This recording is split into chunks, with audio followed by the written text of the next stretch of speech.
Պարոն Ամստերդամ, բարի օր։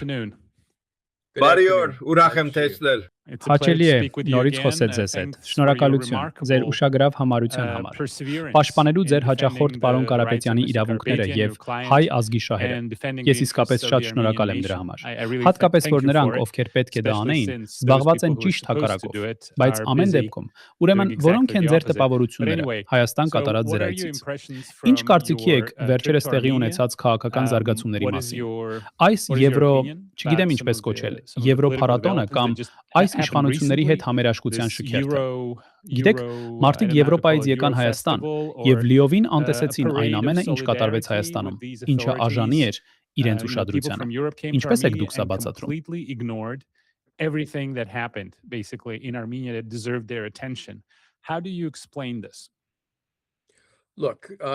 as you're probably aware, we've published a 140-page document. Այո, կարդացել եմ։ Որը շատ հստակ ցույց է տալիս, որ Եմեն գործում է իր սեփական հայելիների սրահում։ Դրա միակ խնդիրը Ռուսաստանի վրա հարձակվելն է։ Այո։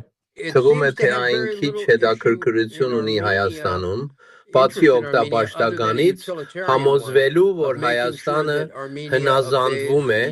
ադրբեջանցիների եւ Միացյալ Նահանգների ցանկություններին այս միջանցքի հարցում։ Եվ այն փաստը, որ Հայաստանը կորցրել է իրավունքի գերակայությունը, միավորումների ազատությունը եւ Եվրոպական կոնվենցիայով երաշխավորված այլ հիմնարար ազատություններ, կարծես նշանակություն չունի։ Նաեւ գիտեք, պետք է նշեմ, որ իրականում տեղի ունեցած փառատոն անօրինական էր։ Այն գաղափարը, որ նրանք պետք է մասնակցեն ընտրությունների մանիպուլյացիային, չկա ԵՄ որևէ սահմանադրության մեջ։ Եվ պարզ լինենք, ընտրություններից 30 օր առաջ խնջույք կազմակերպելն ուղղակի խայտառակություն է։ Նրանք վախենում են ռուսական միջամտությունից, բայց ԵՄ միջամտության վարպետ է։ Որոշ կուսակցությունների առաջնորդներ բացահայտ քարոզչություն էին անում, երգելով ու պարելով Փաշինյանի հետ։ Բացի նրան սրբացնելուց, չգիտեմ էլ ինչ կարող էին անել։ Եվ կարծում եմ, սա ցույց է տալիս, որ Արևմուտքը գիտի նրա անժողովրդականության մասին, բայց դա չի կանգնեցնում նրանց անսահմանափակ աջակցությունը, քանի որ նրանց իրականում թքած ունեն Հայաստանի վրա։ Սա սարսափելի է հնչում, բայց ճշմարիտ է թվում, քանի որ նրանք ոչ կացրին այս փառատոնը, որ կփոխի որևէ հայի կյանքը, չքննարկվեց։ Նրանք քննարկեցին պայմանագրեր։ Եվ ասեմ մեկ բան, ԵՄ չի պահպանում իր իսկ պայմանագրերը, քանի որ եթե պահպաներ Հայաստան-ԵՄ պայմանագիրը, որի հիմքը իրավունքի գերակայության հաստատումն ու պահպանումն էր, ապա ԵՄ-ն կգործեր, քանի որ բոլորս գիտենք, որ Հայաստանը բացառություն է Փաշինյանի օրոք։ Մենք Երևանում ավելի շատ քրիստոնյա քաղբանտարկյալներ ունենք, քան Բաքվում, բայց որոշ բաներ, որ իմացա եւ լիովին չէի ըմբռնել, այն է, որ պարոն Փաշինյանը չի փորձում ազատել պատանդներին, հատկապես ընտրություններից առաջ, քանի որ լավ գիտի, որ նրանց մեկնաբանությունները իր վարքագծի մասին չեն օգնի իրեն։ Եվ որոշ առումներով կարելի է պնդել, որ Ալիևը ծառայում է Փաշինյանի շահերին, նրանց պահելով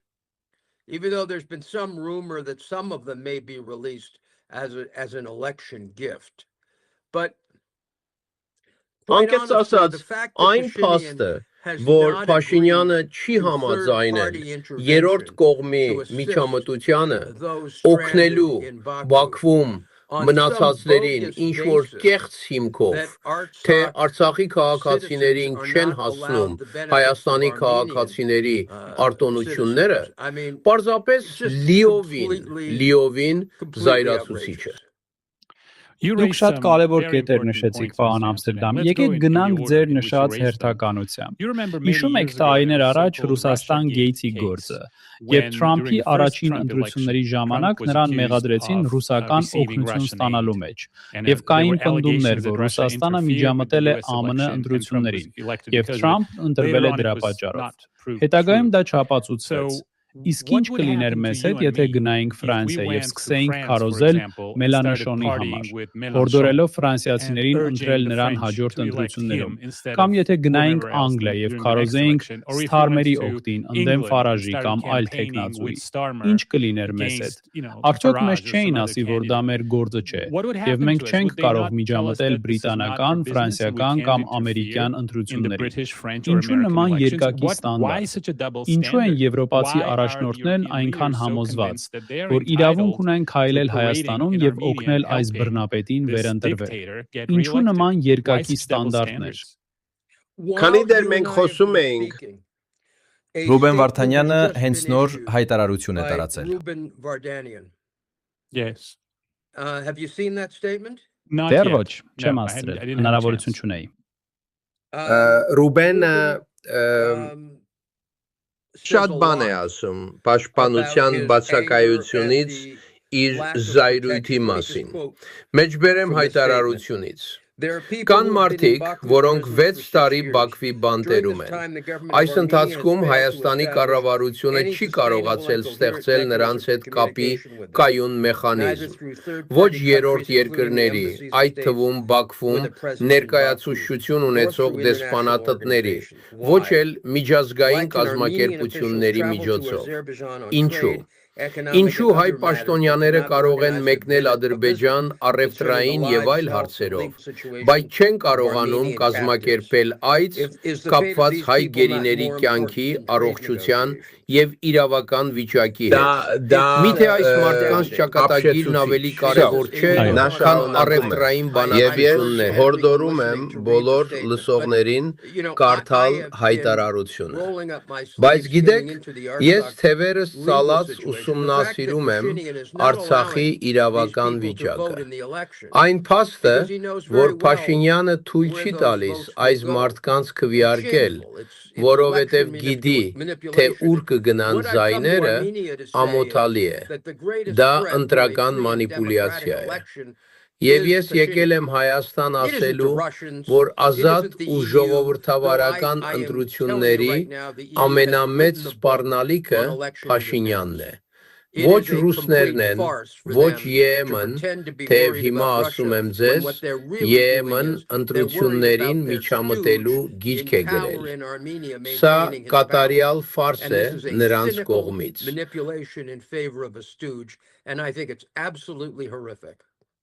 Բայց սա առաջին դեպքը չէր լինի, այնպես չէ, պարոն Ամստերդամ։ Ուրսուլա ֆոն դեր Լայենը վազում է Բաքու ամեն անգամ, երբ նավթ ու գազ է պետք։ Խոսում է ժողովրդավարական արժեքներից, եւ Ալիևը կարծես ամենաժողովրդավարն է մեր տարածաշրջանում։ Նա հյուրընկալելու է հաջորդ Ռոդիոն, այնպես որ Ես անգամ չեմ զարմանում։ Ինչ եղավ եվրոպական արժեքներին։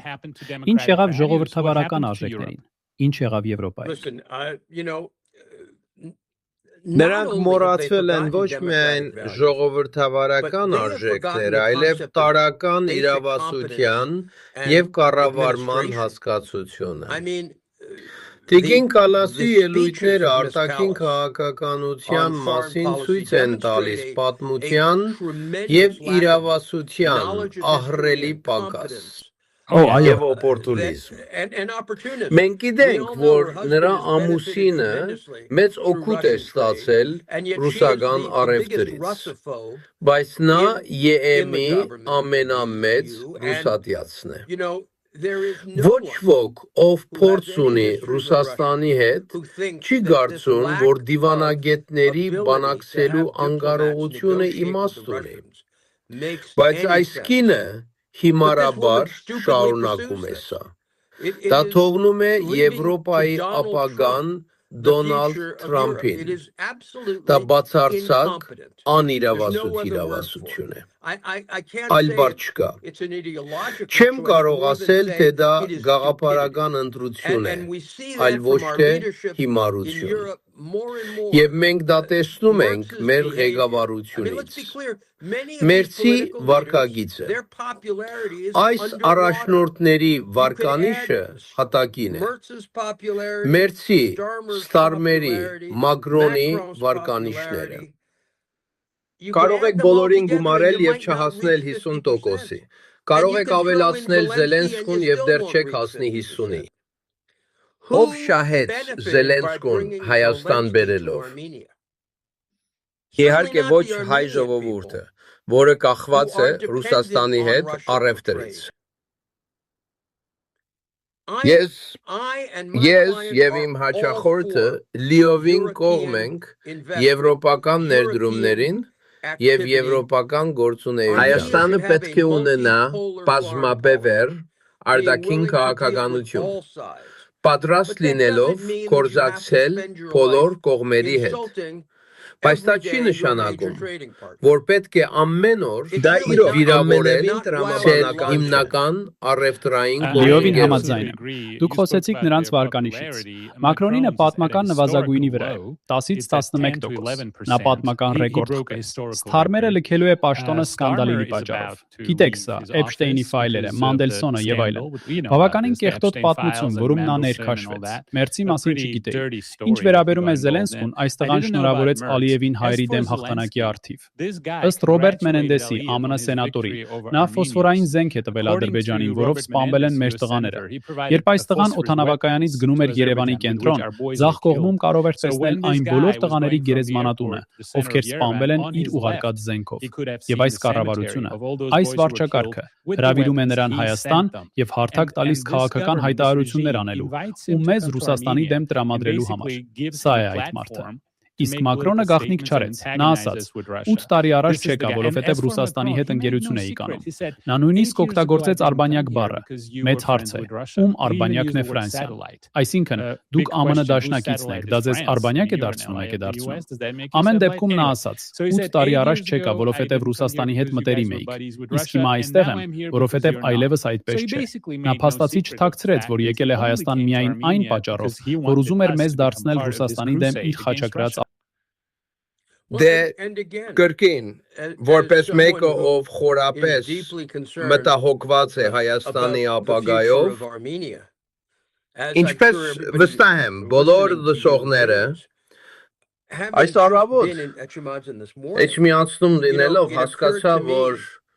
Փաշինյանին ընտրողը քվեարկում է հայկական առաքելական եկեղեցու կործանման օգտին։ Դա նրա ծրագրի մասն է։ Եվ բոլոր հետևորդների համար նրանք պետք է գնան եւ ընտրեն, քանի որ քաղաքական ուժի կողմից եկեղեցու կործանումը որպես ծրագիր ունենալը պարզապես աներևակայելի է։ Եվրոպացի առաջնորդները որևէ բան ասացին, կա նախադեպ, որ նրանք խառնվեն կրոնական գործերին, ստեղծեն սեփական եկեղեցին եւ փորձեն տապալել ազգային եկեղեցու առաջնորդին։ Նրանք որևէ բան ասացին սրա կամ էթնիկ զտումների մասին, Ղարաբաղի, այնտեղի եկեղեցիների ու վանքերի ոչնչացման մասին։ Ոչինչ։ Ես դες կասեմ, 3 տարի պայքարել եմ պարոն Զելենսկու դեմ, ով նախադեպն է։ Նա հարձակվեց Ուկրաինայի ուղղափառ եկեղեցու վրա, փորձելով տիրանալ դրան, եւ ուրախ եմ հայտնել, որ 3 տարի անց կասես հաղթարեցինք դա։ Ուկրաինայի նախագահականը հենց նոր ընդունեց, որ իր հազարամյա եկեղեցին չի վերահսկվում Ռուսաստանի կողմից։ Այսպիսով, մենք մեծ քայլեր ենք արել այդ ուղղությամբ,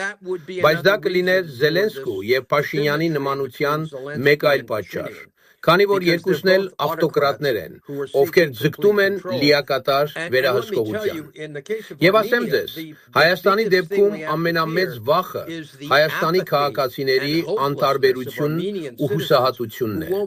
ովքեր չեն քվեարկի, քանի որ չգիտեն, որ դա որևէ բան կփոխի։ Սակայն սա գոյաբանական ընտրություն է ոչ միայն երկրի, այլև եկեղեցու, նրա սահմանների համար։ Հայաստանի 200 կիլոմետրն օկուպացված է հենց հիմա։ Աստված գիտի, թե էլ ինչ կզիջի Ալիևի այս կամակատարը։ Oh, you're absolutely right. In your opinion, what are we looking at? If he gets elected, what will happen to the Armenian church and to the state of Armenia?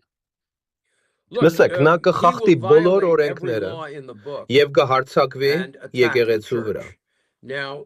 Հիմա ինչպես պարզ է եվրոպական իրավունքից այդ հարձակումը։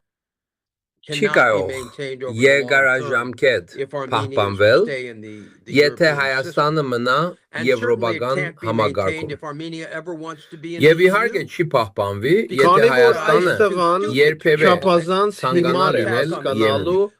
որ եկեղեցու վրա հարձակումը խախտում է ԵՄ մտնելու կոպենհագենյան չափանիշները։ Նա բառացիորեն իրեն մատնել է ցայտնոտի, բայց չի հասկանում, որովհետև նա անկեղծ ասած ամենախելացին չէ։ Եվ ի հավելում դրան, նա վտանգ չի զգում, քանի որ կարծում է, թե հաջողանալով արևմուտքին, ԱՄՆ-ին եւ ԵՄ-ին անպարտելի է։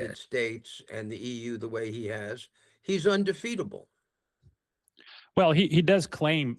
to be, that is true. But Mr. Amsterdam, in return for all these concessions, giving up Karabakh, watching the destruction of our churches and temples, the deportation of 120,000 people that no one talks about, not even Macron, who condemned them to it in Prague, these horrific violations of any democratic norms in our country, in return for all of this, what did we get from Europe? Did we get any commitment to defend Armenia, any security arrangement, a treaty, an alliance? Did we get a real prospect of EU membership? Did we get any of that? Դուք ստացաք 300 միլիոն, որից 30-ը արագ կվճարվի իշխող կուսակցությանը պահելու համար։ Դուք ունեք ընտրական լայն միջամտություն։ Այստեղ փորձագետները մանիպուլացնում են ալգորիթմները, հոգուտ գործող կուսակցության։ ԵՄ կիրառել է տեխնոլոգիաներ, որոնք դատապարտվել են ԱՄՆ կոնգրեսի կողմից, քանի որ դրանք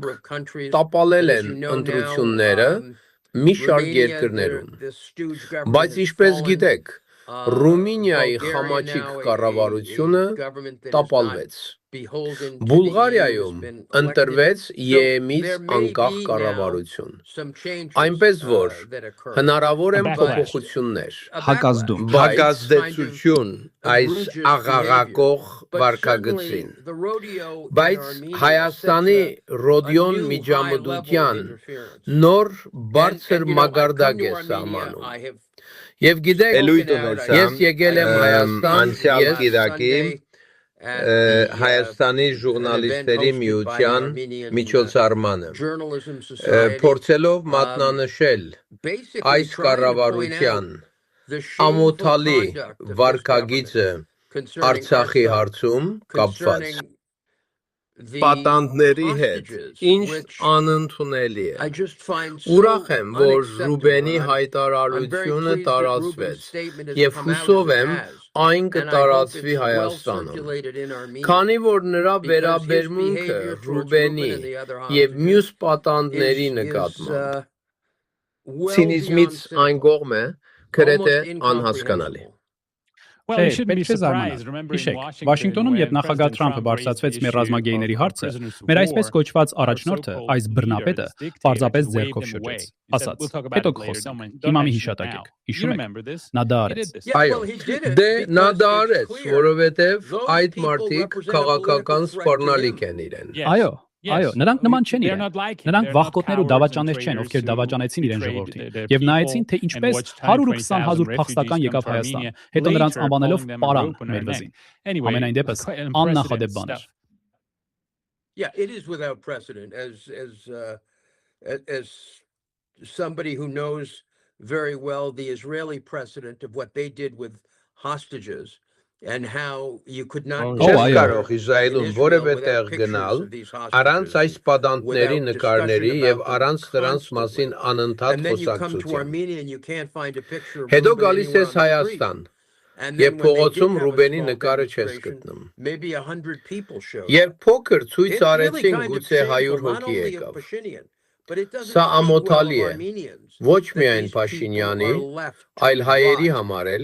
որ այս մարդիկ թողնված են Դուք լիովին փտել իրավացեք։ Բաքվի Լիովին զնդաններում։ Փոխարենը այս վարչակարգն ասում է մեր ժողովրդին, թե նա խաղաղություն բերեց Հայաստան։ Ձեր գնահատմամբ սա խաղաղություն է, եւ արդյոք այս խաղաղությունը կտևի, եթե նա վերընտրվի։ Ինչ եք տեսնում։ Տեսեք, գիտեք, նա Հայաստանին բերեց նույն խաղաղությունը, ինչ Տոջոն բերեց Ճապոնիային։ Նա բերեց կապիտուլյացիա։ Եվ մենք չունենք գեներալ Մակարթուր, որը կառավարում է Հայաստանը, բայց կարծես ունենք օտարերկրյա գործակալ, որը կառավարում է Հայաստանը։ Ես չեմ հավատում, որ Փաշինյանը միակ դերակատարն է։ Ուստի վստահ չեմ, բայց ինչպես բազմիցս ասել եմ, պատմության մեջ միայն Փոլ Փոթն է գալիս մտքիս, որպես մեկը, ով այդպես դավաճանեց իր հասարակությանը, մշակույթին, լեզվին եւ եկեղեցուն։ Դե այո, հենց այդպես։ Եւ վերջապես, պարոն Ամստերդամ, ինչ պետք է անեն հայերը։ Նկատի ունեմ, դուք նշեցիք, որ որոշ մարդիկ հույսը լրիվ կորցրել են։ Դրանք մոտ 40-50% են։ Դա շատ վտանգավոր թիվ է։ Հայերի մոտ 40-50%-ը կորցրել է հույսը եւ չի ուզում մասնակցել ընտրություններին։ Կարծում եմ դա ամենամեծ վտանգն է, որովհետեւ նրա պաշտամունքի հետևորդները կգնան եւ կընտրեն նրան։ Գիտեք, նրանք նրան համարում են հաջորդ Քրիստոսը, որը պետք է հարություն առնի կամ հարություն է արել։ Սարսափելի է։ Ամեն դեպքում, ինչ կարող ենք ասել այս մարդկանց համոզելու համար տանը չմնալ։ Լսեք, գիտեք, դա հանգում է նրան, թե արդյոք մարդիկ հասկանում են, որ սա էգզիստենցիալ է։ Կարծում եմ մարդիկ պետք է հասկանան, որ սա ամեն ինչն է։ Սա պարզապես ընտրություն չէ։ Սա քվեարկություն է այն մասին, թե արդյոք երկիրը հիմնովին վաճառված է այլ շահերի։ Եվ կարծում եմ, որ երկրում Կարապետյանի նկատմամբ մեծ ոգևորություն է առաջացել։ Կարծում եմ մարդիկ հասկանում են, որ նա համաշխարհային հեղինակություն ունեցող ձեռնարկատեր է։ Նա գործարար է, ով մեծ հաջողությունների է հասել միջազգային մակարդակով, արևմուտքում եւ արևելքում։ Եվ կարծում եմ, որ այդ ոգևորությունը եւ աշխատատեղերի ստեղծման նրա հստակ ծրագիրը կարող են փոխել իրավիճակը։ Դա կարող է թափ հաղորդել այս ճնշող անզորության զգացման դեմ, որն առաջացնում է յուրաքանչյուր ավտորիտար իշխանություն։ Եվ իհարկե, այս զգացողությունը ձեռնտու է Փաշինյանին, եւ մենք պետք է թոթափենք թմբիրը համակարգից։ Ճիշտ է, եւ քանի որ նշեցի հարցն է։ Որն է ձեր հաճախորդ պարոն Կարապետյանի կարգավիճակի վերջին նորությունը։ Նա դեռ տնային կալանքի տակ է, եթե չեմ սխալվում։ Դա շուտով կփոխվի։ Եվ որքանով է արդար, որ ընտրություններին 1 ամիս է մնացել, իսկ նրան պահում են տանը եւ թույլ չեն տալիս մասնակցել սեփական քարոզարշավին։ Well, again, we're not dealing with fairness. Զարմանալիորեն նրան հիմա թույլ են տալիս այցելուներ ընդունել, ինչը մի քանի շաբաթ առաջ հարցազրույցներ տալ, ինչն ակնհայտորեն չափազանց կարևոր եւ օգտակար է։ Նարեկ Կարապետյանը եռանդուն քարոզարշավ է անցկացնում ողջ երկրում։ Նա մտադիր է այցելել 900 գյուղ, էլ չհաշված քաղաքները։ Այնպես որ հսկայական քանակությամբ աշխատանք եւ նվիրում է ցուցաբերվում, եւ այդ ամենը եկեղեցու պաշտպանության շնորհիվ է։ Սա մի մարդ է, ով ցավոք վտանգել է իր կյանքը եկեղեցին պաշտպանելու համար։ Նստել է ստալինյան բանտի նկուղում, քանի որ չի գնացել արագ ու հեշտ քաղաքական գործարքի։ Նա հավատարիմ մնաց իր սկզբունքներին, նա պահեց իր հավատը։ Իմ կարծիքով, սրանք առաջնորդության, սկզբունքայնության եւ բարոյականության մեծ նշաններ են, եւ կարծում եմ, որ նրա օրինակը պետք է հույս տա Հայաստանի ճնշված մարդկանց։ Շնորհակալություն, շատ շնորհակալ ենք պարոն Ամստերդամ։ Հուսով ենք շուտով կրկին խոսել ձեզ հետ եւ վայելեք Հայաստանում մնացած ժամանակը։ Շնորհակալություն։